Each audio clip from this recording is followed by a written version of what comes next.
দেশ থেকে বিদেশ, খেলা থেকে বিনোদন, সব ধরনের খবর নিয়ে আমি মিঠু শুরু করছি নজরের দুনিয়া।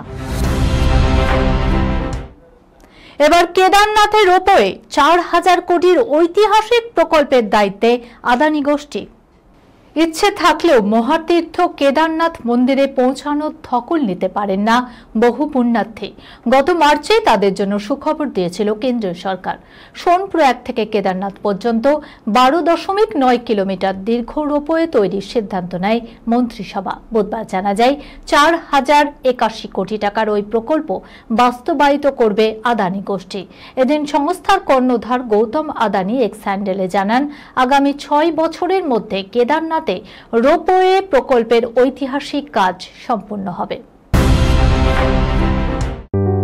সুনির্ণয় imaging centre private limited advance প্যাথোলজিতে thalassaemia screening, large size biopsy setup সহ সমস্ত পরীক্ষা, echocardiography, fetal echocardiography, CT scan, CT guided FNAC, 4D USG, USG guided FNAC, endoscopy, colonoscopy, uroflowmetry, spirometry, colour Doppler, digital X-ray, তাছাড়াও সমস্ত বিশেষজ্ঞ চিকিৎসকদের পরিষেবা একই ছাদের তলায় নিয়ে হাজির সুনির্ণয়।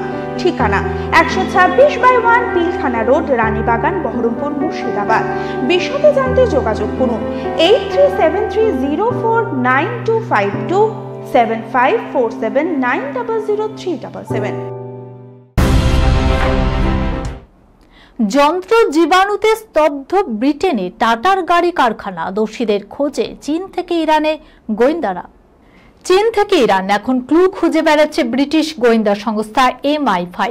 আসলে জাগুয়ার ল্যান্ড রোভার তথা JLR শিকার হয়েছে এই সময়ের অন্যতম ভয়াবহ সাইবার হানায়, যার জেরে কোটি কোটি টাকার ক্ষতির মুখে পড়তে হচ্ছে ব্রিটিশ গাড়ি নির্মাতা সংস্থাটিকে।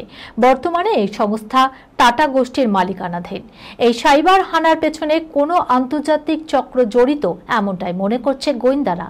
আর সেই অপরাধীদের খুঁজতেই রাশিয়া থেকে চীন নানা জায়গাতেই চলছে খোঁজ। জানা গেছে এহেন পরিস্থিতিতে সপ্তাহ 6 জন্য নির্মাণ স্থগিত রেখেছে টাটার ওই সংস্থা। ইতিমধ্যে ব্রিটিশ সরকার তাদের 1.5 বিলিয়ন ইউরো ঋণ দিয়েছে বিপুল ক্ষতির দিকটি পুষিয়ে নেওয়ার জন্য। সেই সঙ্গে বিভিন্ন ব্যাংক থেকেও প্রায় 2 বিলিয়ন ইউরো ঋণ নিয়েছিল সংস্থাটি। এইভাবে প্রাথমিক ধাক্কা সামলে এগিয়ে চলায় লক্ষ্য তাদের। স্বামীর টাকা নিয়ে শ্বশুরের সঙ্গে পালালো বধূ, দাম্পত্যে হোঁচট খেয়ে আদালতে যুবক। এক অদ্ভুত সম্পর্কের কাহিনী শুনে আপাতভাবে মনে হবে নিছকই এক গল্প, কিন্তু বাস্তবে এমনটাই ঘটেছে বাংলাদেশের ঢাকায়। কর্মসূত্রে স্বামীর দীর্ঘ বিদেশ যাত্রার সুযোগে শ্বশুরের সঙ্গে দীর্ঘদিন ধরে শারীরিক সম্পর্ক। স্বামী ফেরার পর সবটা জেনে ফেলায় প্রথমে ধামাচাপা দেওয়ার চেষ্টা হয়েছিল, কিন্তু তাতে লাভ হয়নি।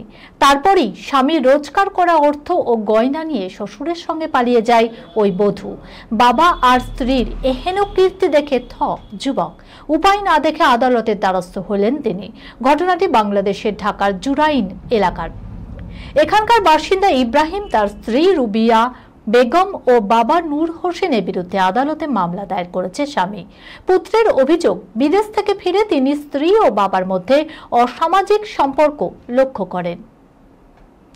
দীর্ঘ 18 বছর ধরে সুখে সংসার করছিলেন তারা।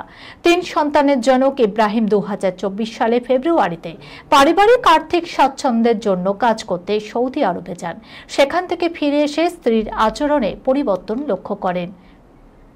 স্বামী দেখেন সকালে ঘুম থেকে উঠে রান্নাঘরে গিয়ে দেখতে পান তার স্ত্রী ও বাবা আপত্তিকর অবস্থায় রয়েছে। তা দেখে হতভম্ব হয়ে যান তিনি।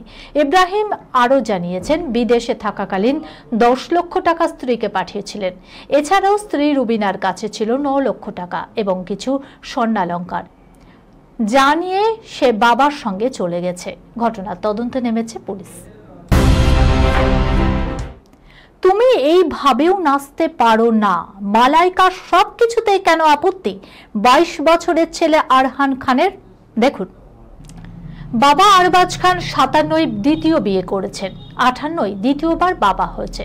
22 বছরের ছেলে হাসি মুখে গিয়ে সদ্যজাত বোনকে দেখে এলেন। অন্যদিকে একদিন আগে মুক্তি পেয়েছে মায়ের আইটেম নাচ পয়জন বেবি। থাম্বা ছবি সেই নাচ দেখে ফের নীতি পুলিশি মালাইকা আরোরার ছেলে আরহান খানের।